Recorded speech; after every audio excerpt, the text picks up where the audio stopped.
Madame, Monsieur, bonjour et merci de nous choisir pour un nouveau forum. Le Togo, à 2 semaines de l'ouverture de la campagne électorale de la présidentielle, de la cruciale présidentielle de 2020, analyse des forces en présence, décryptage des dernières actualités, projection au-delà de 2020, consigne de vote, tous ces sujets brûlants à passer au crible sous le prisme de l'Union des forces de changement UFC de Gilchrist Olympio. Un des conseillers politiques est avec nous, Dr Folie Ekwe. Bonjour. Bonjour, cher ami, bonjour, téléspectateurs.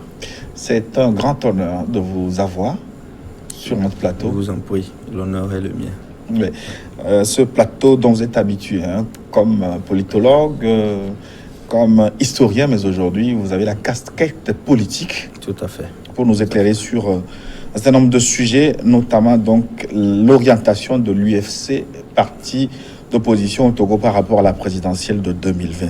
Mais docteur Folie, je voudrais commencer avec une question personnelle peut-être. Vous, comment vous sentez-vous par rapport à cette présidentielle de 2020 ?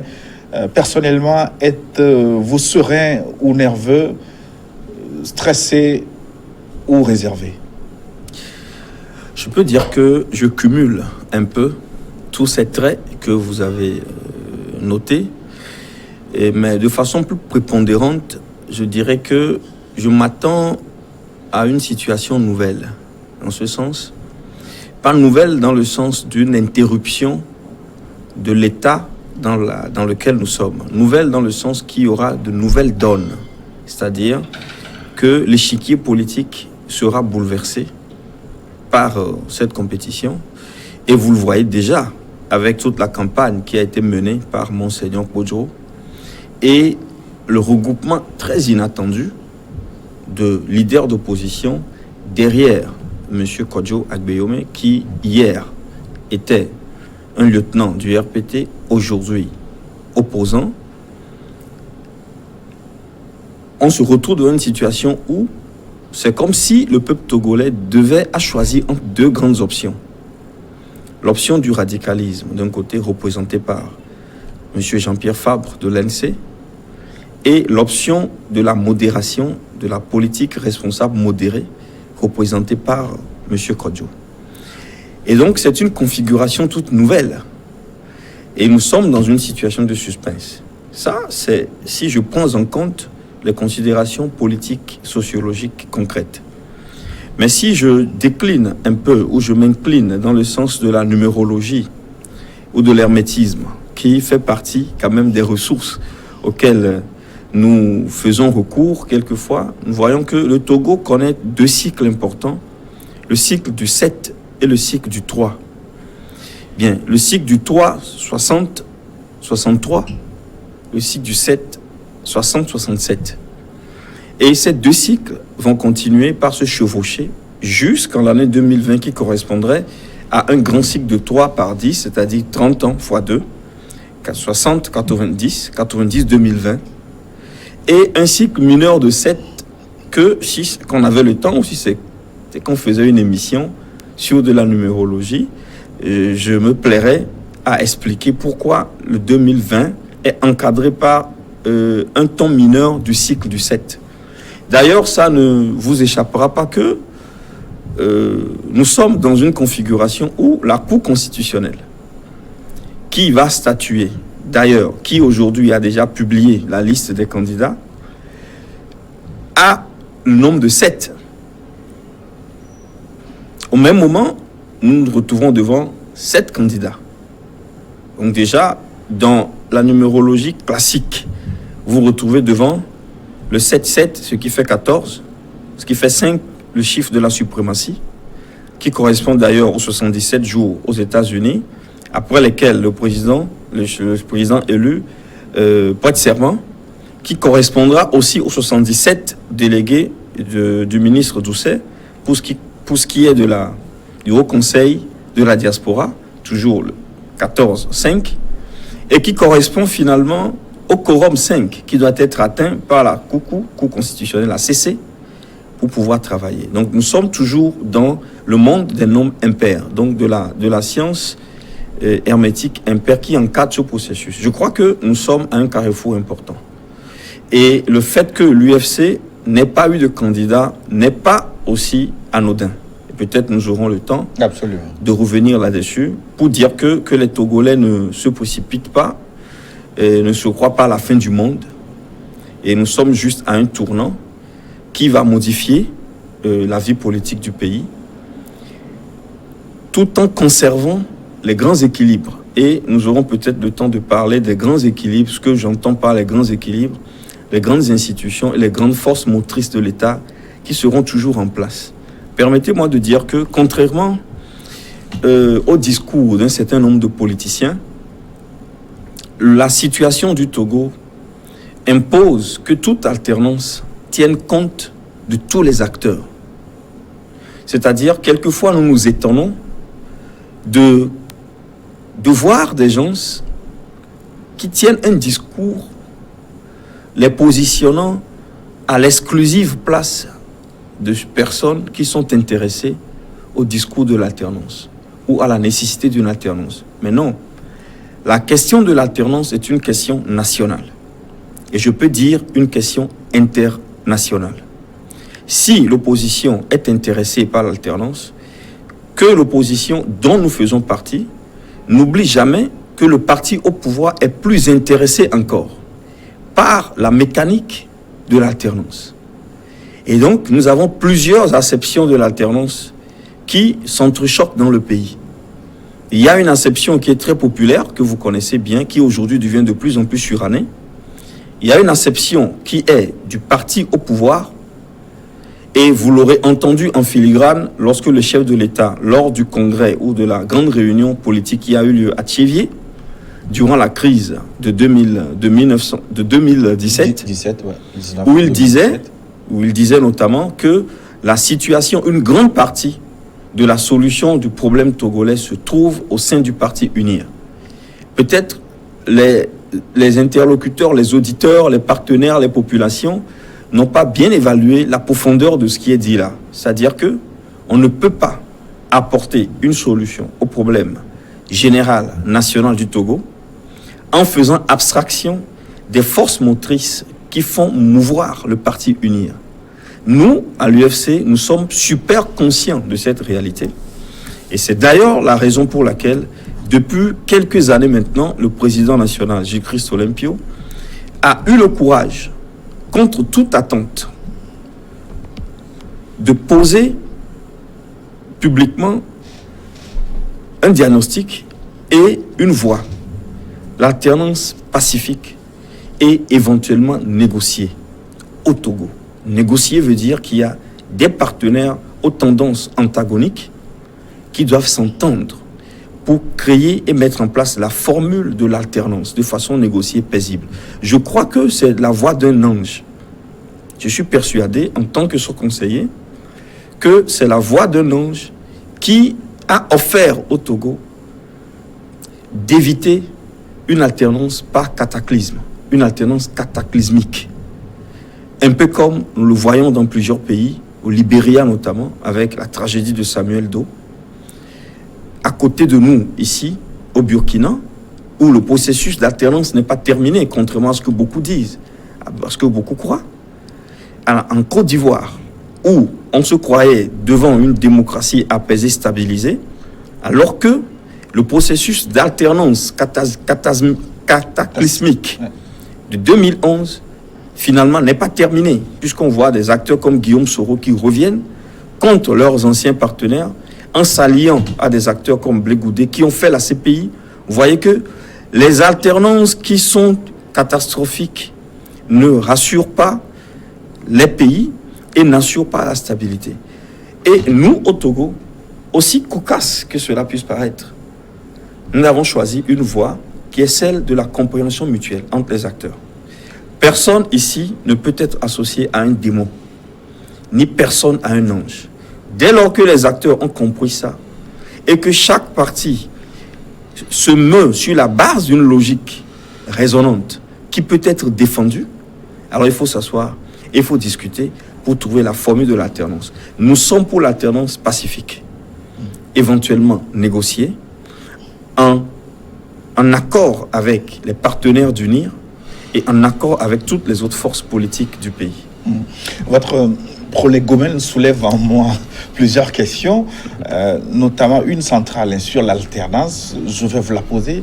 Mais d'abord, votre analyse sur le scrutin de 2020 est quelque peu surprenante par rapport à ce que j'écoute autour de moi.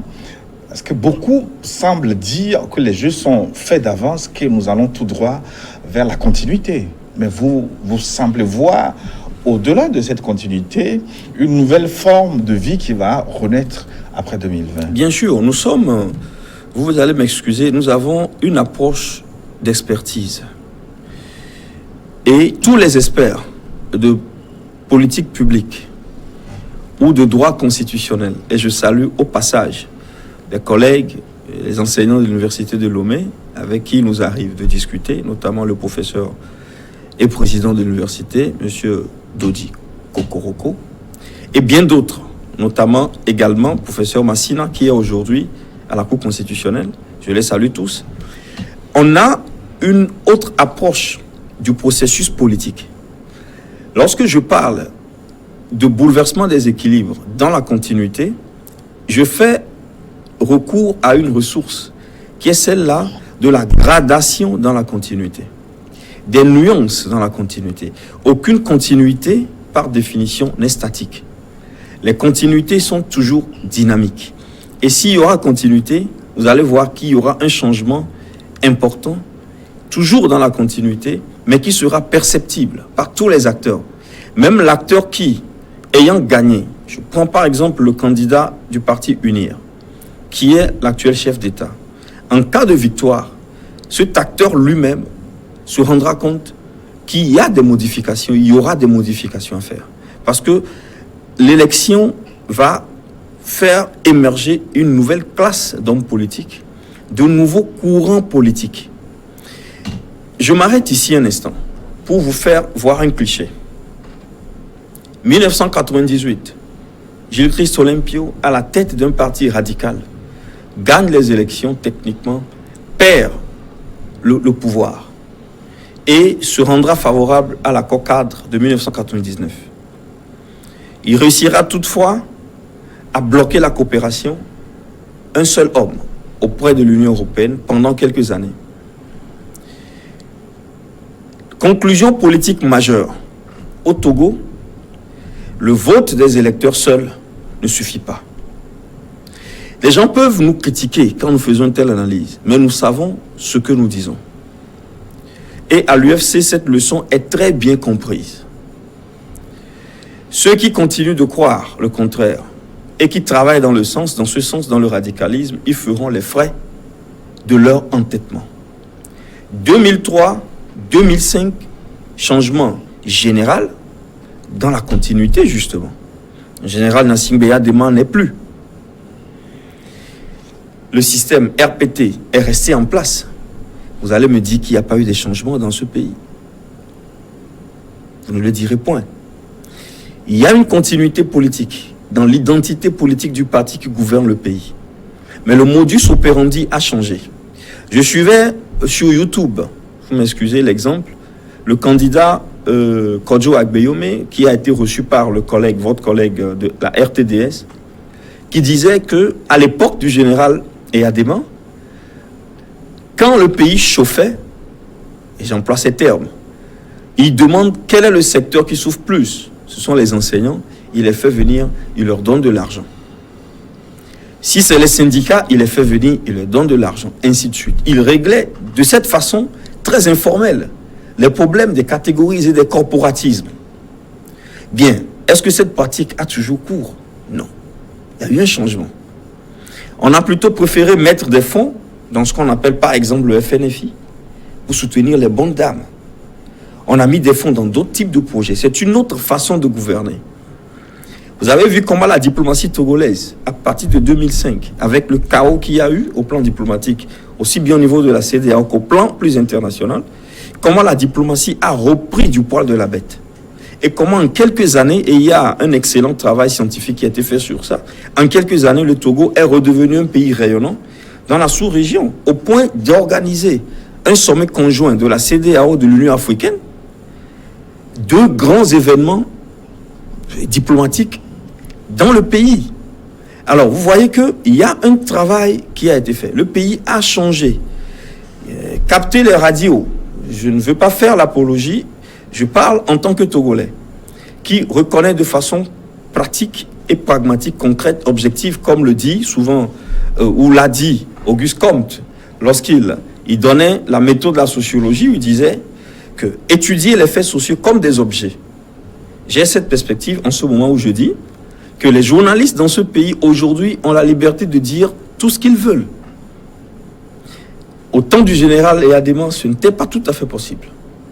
Et je vais reciter M. Kodjo Agbeome qui disait qu'à l'époque, dès lors que vous avez une maison, un édifice un peu pompeux, qui a les traits de compétition, aurait des traits de compétition avec la maison du général, on vous tient à l'œil. Et regardez Lomé aujourd'hui. Regardez la floraison des édifices publics et privés dans le pays. Il y a eu un changement. Mais dans la continuité, c'est ça, les nuances dont je parlais. Oui. Mais est-ce que cette continuité dont vous parlez n'est pas, changement dans la continuité n'est pas à prendre avec des pincettes? Parce que moi je dis que parfois avec certains collaborateurs de l'actuel chef de l'État qui disent lui avoir fait confiance en 2005 par rapport à ses promesses et aux perspectives de changement dans la continuité, mais qui estiment avoir été floués, que le chef de l'État n'est pas allé très loin dans les réformes promises. Vous savez, vous me posez des questions qui seraient un peu embarrassantes, puisque ce sont des questions qui concernent le bilan du chef de l'État. Et je crois qu'il y a des personnes dans ce pays qui sont plus autorisées à faire l'audit du bilan du chef de l'État. Mais en tant qu'observateur externe au Parti Uni et externe au gouvernement, je dirais une chose, en termes de principe d'ordre général. Il y a ce qu'on appelle la raison pure et ce qu'on appelle la raison pratique. Et donc la raison pure, ce sont les promesses que vous faites. Quand vous rentrez en vous-même, en tant que candidat, vous dites que vous ferez tel à ce peuple, vous construirez des hôpitaux, vous construirez des kilomètres. J'ai entendu un candidat qui s'est retiré à cette présidentielle qui disait qu'il allait faire de Lomé une ville à sable kilomètre zéro. C'est-à-dire, il veut faire des pistes goudronnées, des asphaltés partout.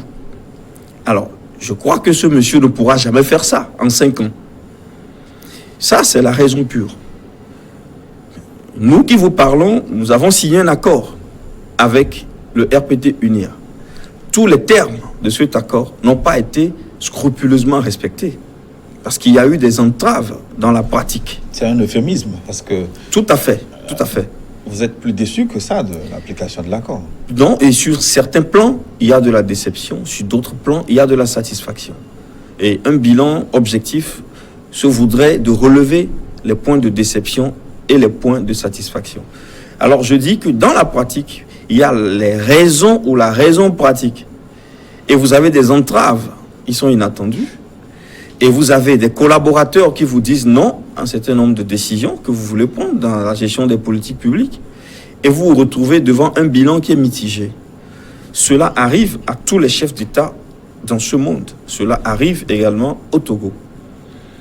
Mais n'oublions pas une chose. Toute comparaison qui se fait entre l'Afrique et l'Europe, entre la gouvernance politique en Afrique et technique et la gouvernance politique technique de l'Europe, toutes ces comparaisons sont souvent faussées.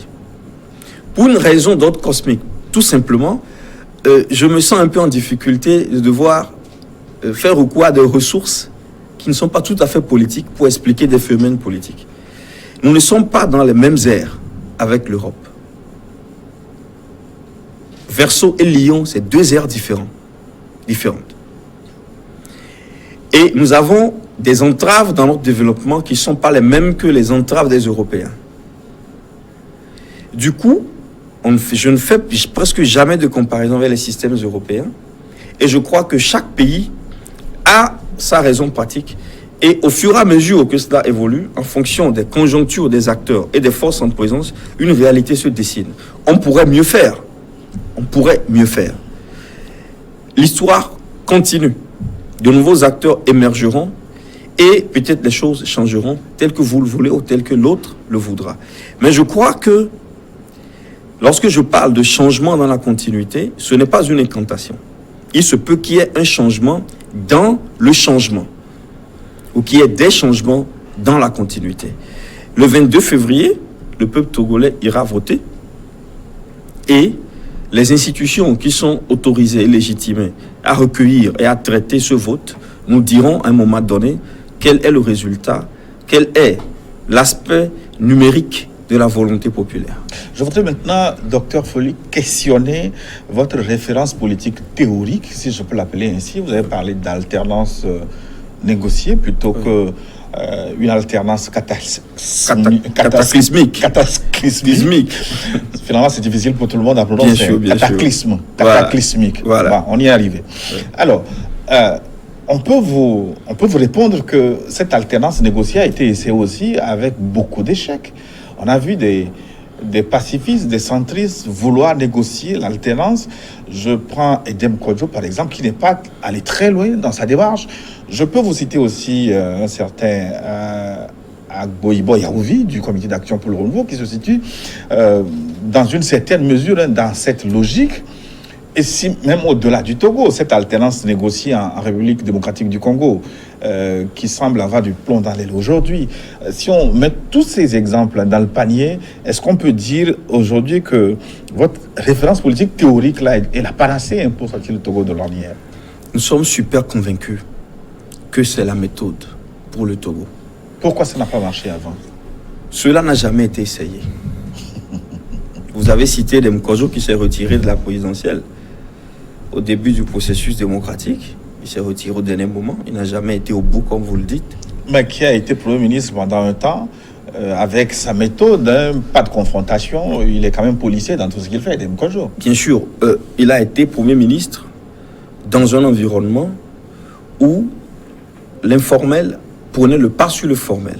Lui, tout le monde sait qu'il a été l'apôtre du formel. Il faut respecter les lois, les compétences qui sont attribuées au Premier ministre dans la nomination des directeurs de services centraux, ainsi de suite. Mais le général était dans une autre perspective. Et nous savons très bien que la cohabitation a été difficile. Alors, vous citez le maître Yaouvi Agboibo. Oui, à la faveur de l'accord politique global conclu en 2006. Hein. Oui, l'accord politique global n'était pas le fruit de la seule démarche du CAR. C'était une démarche collective. Et l'accord politique global n'avait pas pour objet direct l'alternance au sommet de l'État. L'accord politique global avait pour objet la mise en place des conditions de démocratisation meilleures, afin de permettre à ce que le jeu électoral et politique soit plus éclairé et soit plus transparent. Alors, ce dont je parle, d'ailleurs, je vais ajouter un autre fait. Le CAR a fait partie de la dynamique de la C14, qui était une dynamique radicale, jusqu'à ce que le monde, l'environnement international, ait voulu qu'il y ait un dialogue. Alors, c'est une préfiguration du schéma dont nous parlons. Vous avez des acteurs qui sont des radicaux, qui montent à la place, sur la place publique et qui demandent la démission du chef de l'État sous condition, sans avoir les moyens de coercition à associer à leur velléité politique. La preuve, c'est que lorsque ce combat, je dirais, oui, ce combat a été jusqu'au bout, ils ont perdu le combat. Ils ont été entraînés dans le dialogue, du radicalisme vers le dialogue. Le dialogue présuppose une tendance à la négociation. C'est à travers le dialogue que les institutions ont été réformées, que la Cour constitutionnelle, les réformes ont été faites, institutionnelles partielles ont été faites. Le code électoral a été modifié, les locales ont été faites. C'est comme ça que, en politique, plateforme de médiation de différentes forces antagoniques, les choses doivent fonctionner. Mais le CAR est sorti de la dynamique de la C14 et je l'ai suivi directement. Il était, Maître Agboibo, était chez Radio Victoire, chez M. Joachim, où il disait, pour la première fois j'ai entendu le CAR dire que la thérapeutique idéale pour le Togo, c'est l'alternance pacifique. Déjà, le concept d'alternance pacifique a un père. Alors, si c'est que on devait aller au but au drap pour enregistrer les droits d'auteur sur les concepts politiques, l'UFC aurait eu un cachet du but au drap sur ce que c'est que le concept de l'alternance pacifique. Ça transparaît dans les tests du Congrès extraordinaire d'août 2010. Ça transparaît dans les documents qui ont été préparés par mon frère et collègue Isaac Tchakpi, dans le cadre de la proposition des journées de réflexion qui auraient dû être organisées en juillet, en août 2011. Donc, nous avons fait de la communication politique sur ce concept de l'alternance pacifique. Et nous y avons ajouté le concept de négocier pour raison. Je crois que jusqu'aujourd'hui, aucune force politique n'est arrivée à négocier directement la passation au sommet de l'État, à entraîner des acteurs internationaux comme le Centre Didio, les Américains, les Français et d'autres observateurs dans la sous-région comme le président Blaise Compaoré qui n'est plus chef d'État aujourd'hui, dans une dynamique de négociation et de mise en place d'un processus pour une alternance pacifiée. Ce concept aujourd'hui est un acquis.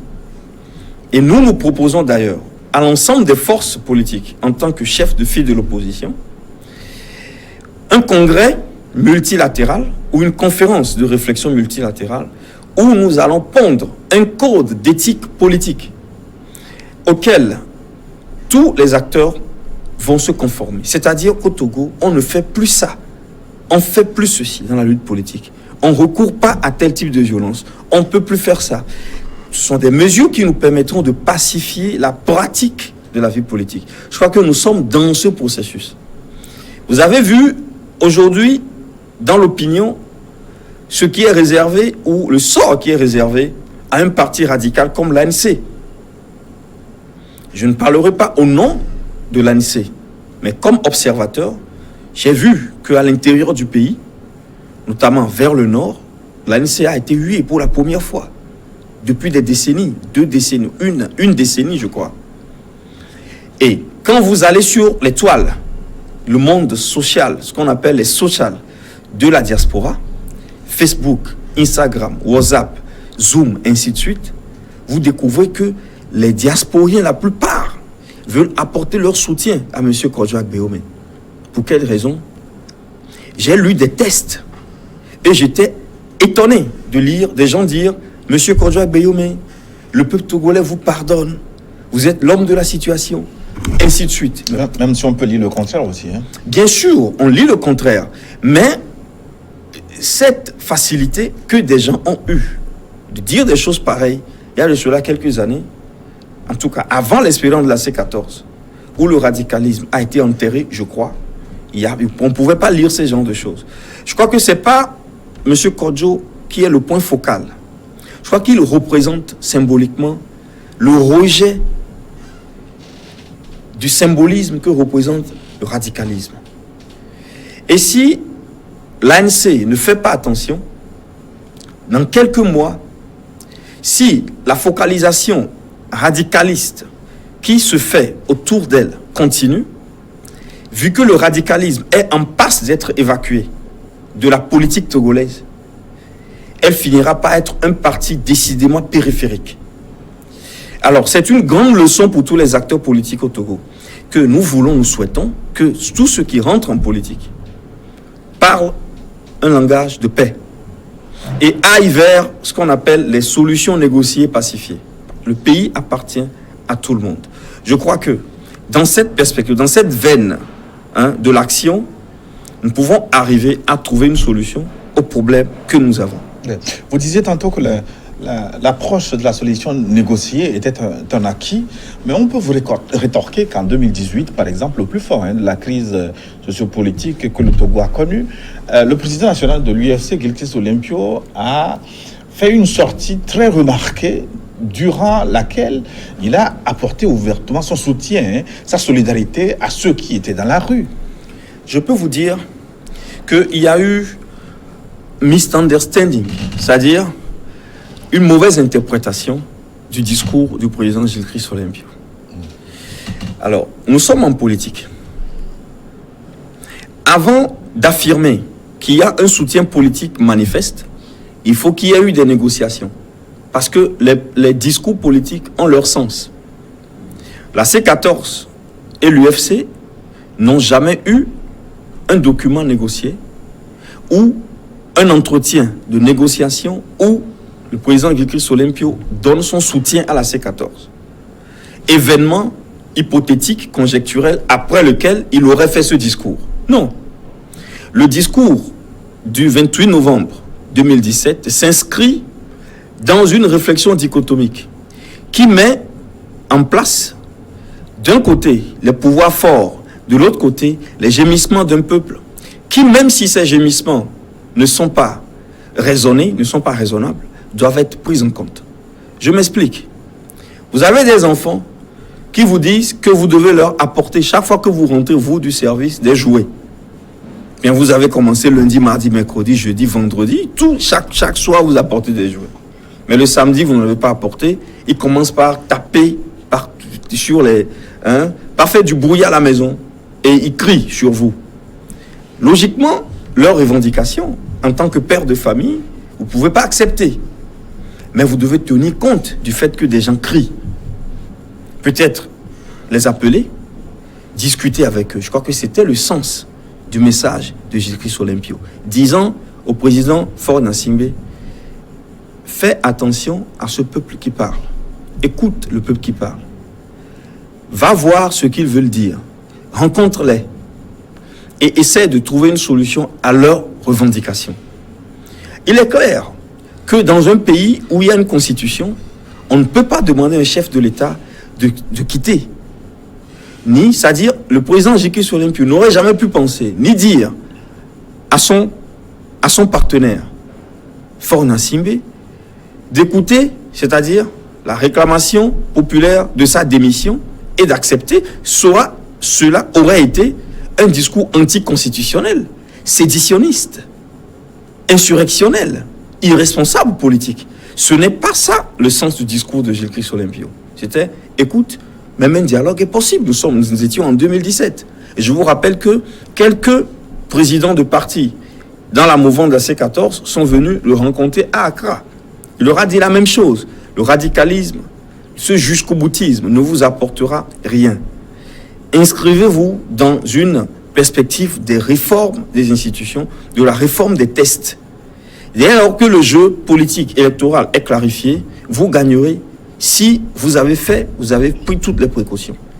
Et c'est ça le sens du discours de novembre 2017. Et pourquoi Guy-Christ Olympio et son parti n'ont pas apporté cette expertise négociationnelle dans les discussions qui ont eu lieu après la crise de 2017? On a vu l'UFC un peu en retrait de tout ce qui se négociait entre la C14 et le pouvoir représenté par le Parti uni. Oui. Vous savez, c'est une question que je dirais un peu embarrassante. Dans ce sens que, d'un côté, vous avez beaucoup d'acteurs politiques qui ne se sont pas intéressés à cette crise, à qui on ne pose aucune question. De l'autre, vous avez l'UFC, dont le président a lancé un discours important qui était adressé aussi bien au chef de l'État qu'aux manifestants, qui ne s'est pas impliqué dans la crise, à qui on pose des questions. Alors, je veux dire ceci. Je veux dire que l'Union des forces du changement est dans une phase historique où elle a sciemment sacrifié sa veine partisane au profit d'un intérêt national, général et global. Ça veut dire concrètement que nous sommes un parti politique qui, normalement, selon les tests, devait compétir et courir dans le sens de la recherche, de la conquête du pouvoir, pour lui, pour soi. C'est ça, la veine partisane. Mais dans cette veine partisane, vous avez d'autres partis de l'opposition à qui forcément vous devez faire des coudes. Vous devez contrôler que vous êtes le meilleur. Parmi eux, au même moment, vous devez combattre le parti au pouvoir. Ça fait deux combats auxquels sont condamnés jusqu'aujourd'hui tous les partis d'opposition qui travaillent dans le sens du partisan. C'est ce qui explique que lorsque des responsables sont en off, ils se cassent les pieds les uns contre les autres. De l'opposition. Les populations se demandent, mais si vous dites que vous avez le même objectif, pourquoi donc vous ne vous mettez pas ensemble? Parce qu'il y a une logique dans l'action politique partisane, et que tous les partisans sont d'abord concurrents entre eux, avant d'être concurrents du principal acteur au pouvoir qu'ils veulent dégommer. Quand vous vivez cette lutte pendant des années, vous êtes stressé, et vous accumulez des incohérences. À un moment donné, l'UFC s'est retiré de ce combat partisan à double tranchant. Et du coup, l'UFC a transféré sa force partisane au profit d'un intérêt d'ordre général que nous avons appelé la paix et la stabilité du pays. Et du coup, nous sommes sortis du combat partisan. Donc, lorsque la C14 s'est positionnée contre le parti au pouvoir, dans cette guerre, on ne mettra pas le nez dedans. On observe en tant que parti politique républicain responsable qui peut fournir des conseils aux uns et aux autres lorsque les passerelles sont créées et qui a une vision globale de la question du pays. Pourquoi est-ce que selon vous, vous avez un parti de l'UFC, un parti de l'opposition, comme l'UFC, chef de file de l'opposition, qui était au gouvernement? Beaucoup ont dit, si vous êtes chef de file de l'opposition ou de l'opposition, vous ne pouvez pas être au gouvernement. Nous leur avons dit, nous sommes en train d'expérimenter une autre acception de l'opposition. Une opposition constructive, comme aime à le dire Isaac Chappé. Nous sommes dans une opposition constructive. C'est-à-dire que nous ne sommes plus dans le partisan. Nous sommes dans l'intérêt global. Et lors des derniers échanges avec le président Jésus-Christ Olympio, il nous disait que l'UFC n'aura pas de candidat aux élections présidentielles. Mais l'UFC, d'une manière ou d'une autre, participera en accordant son soutien moral à la solution qui garantit le mieux l'intérêt général du pays. Ce langage est encore incompréhensible par beaucoup qui nagent dans la veine partisane. Ils ne comprennent pas comment un parti politique, donc nominalement partisan, peut-il raisonner de la sorte? Parce que nous avons compris chez nous qu'il faut d'abord mettre l'intérêt du pays devant. Et c'est dans le cadre de cet intérêt général que nous obtenons ce qui peut être partisan pour nous. On ne met plus le partisan devant, casser les pieds du CAR, casser les pieds de l'NC, casser les pieds de tel parti, et au même moment espérer casser les pieds du parti au pouvoir pour le remplacer. C'est dingue. Et le seul parti qui a eu le courage de faire cette expertise, cette analyse, de faire un distinguo et de poser un acte politique responsable, même dangereux, en se disant parti de l'opposition, mais participant à l'action gouvernementale, c'est l'UFC. Nous sommes rentrés dans une autre ère. Et c'est cette ère, les logiques de cette ère que nous, particulièrement, nous escrimons à expliquer à l'opinion. En commençant d'abord par déconstruire le processus de démonisation du NIR, de démonisation de l'armée, de démonisation des tenants du pouvoir. Et ensuite, en essayant de faire comprendre à ceux qui cherchent à rentrer, à prendre le pouvoir, n'oubliez pas une chose, c'est une maison commune. Aujourd'hui, vous avez la clé. Demain, j'aurai la clé. Mais la maison commune, on ne va pas la casser. Si vous la cassez en cherchant la clé, le temps que vous la reconstruisiez, un autre comme vous, avant, viendra vous casser en cherchant votre clé. Il faut sortir de cette dynamique. Il faut revoir la politique autrement. Et c'est cette marche très difficile, incompréhensible par la plupart des acteurs politiques et populaires que l'UFC a entreprise. Et je crois que petit à petit, avec la pédagogie que nous faisons, les acteurs commenceront par comprendre. Et par se dire, bien, si telle est la perspective qui vaincra, quelles peuvent être les conséquences politiques que nous pouvons décliner? Et bien, si nous sommes là, nous sommes disponibles. Lorsque les acteurs se rapprochent de nous, nous discutons avec eux. Nous avons dit, unir le chef de l'État, l'establishment qui gouverne ce pays, n'est pas notre ennemi. N'est pas, peut-être, à une autre acception de la gouvernance, différente de la nôtre. Mais la nôtre, nous ne la mettrons en application que lorsque nous serons aux affaires. Entre-temps, on n'essaie pas de casser les pieds de celui qui gouverne. Permettez-moi de dire ceci. Une métamorphose de la politique africaine pourrait commencer par ce pas que nous posons. Prenez l'Afrique précoloniale, vous prenez une royauté, en griffe, c'est un abus de langage, ou bien un chef, une chefferie. Vous avez le chef qui gouverne. Le chef, le prochain chef que l'on peut connaître à travers la pratique traditionnelle, on sait qui sera le prochain chef, là. Il se met à déranger le chef qui gouverne et qui s'escrime à stabiliser le village. Il se met à le déranger parce qu'il est opposant.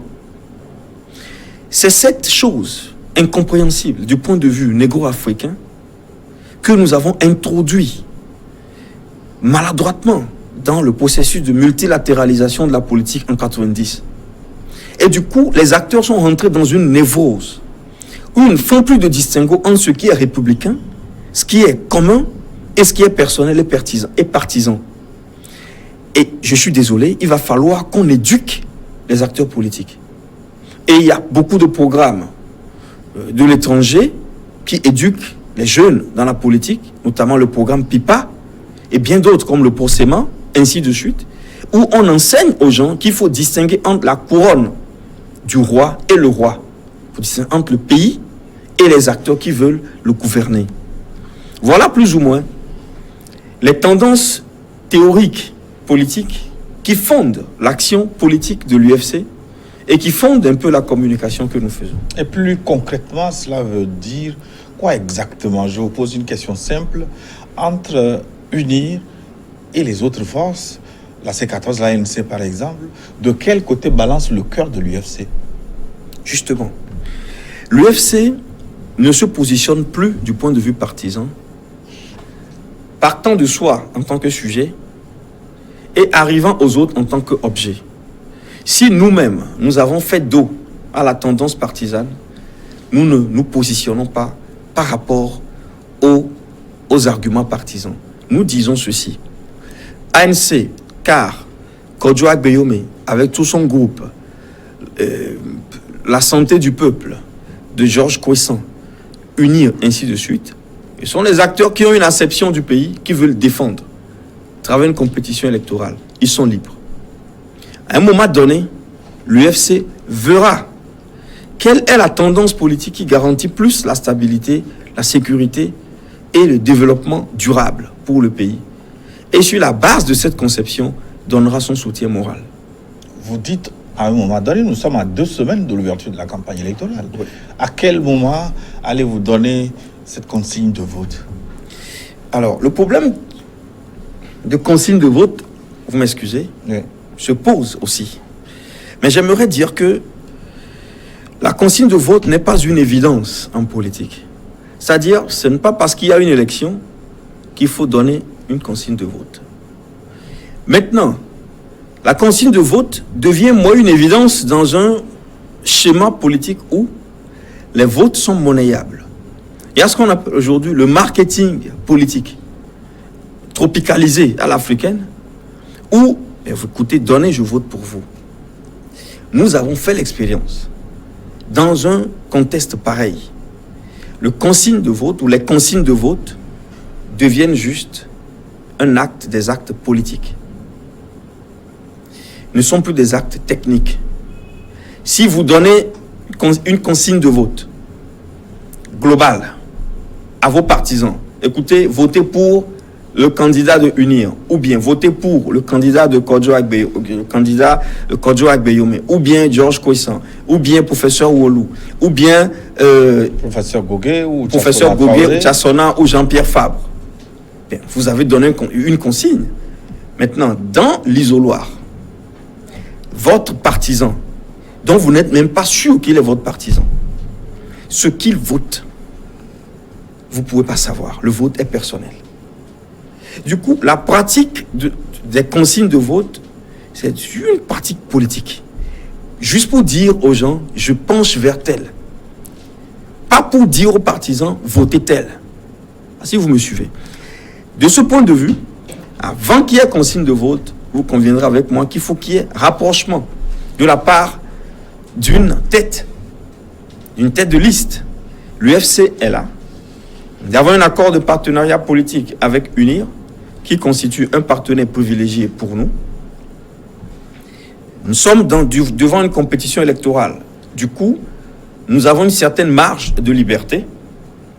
Mais avant de donner des consignes de vote, pro ou contre ou neutre, logiquement, il faudrait qu'il y ait eu des négociations. Il faudrait qu'un parti nous ait approchés. Il faudrait qu'un candidat soit venu vers nous pour demander, discuter avec nous pour voir si l'UFC peut lui accorder son suffrage ou peut donner politiquement une consigne en sa faveur. Donc vous n'êtes pas courtisé pour l'instant. Jusqu'ici, l'UFC demeure une force politique non courtisée. Et nous demeurons dans notre position non partisane, mais d'intérêt général. On dit qu'une partie de cette négociation a déjà eu lieu en ayant conclu un accord avec UNIR, par exemple. L'accord avec UNIR ne tient pas en compte, en tout cas le test de l'accord ne tient pas en compte les scrutins électoraux. Les scrutins électoraux font l'objet de négociations ou éventuellement de discussions au cas par cas. Donc, en général, nous soutenons la gouvernance globale en apportant notre contribution. Et vous l'avez vu, les députés de l'UFC ont apporté beaucoup de contributions cette année, notamment l'honorable Ahomey Zounou, que nous apprécions beaucoup pour toutes les contributions qu'il apporte dans le sein du Parlement et bien d'autres acteurs, les maires, le maire que nous avons, les conseils municipaux qui apportent leurs contributions. On va conclure cette question pour voir l'orientation concrète de l'UFC par rapport à cette présidentielle 2020. Mais là, nous allons marquer une pause pour une édition de journal. On se retrouve dans une dizaine de minutes pour la seconde partie de l'E-World Forum.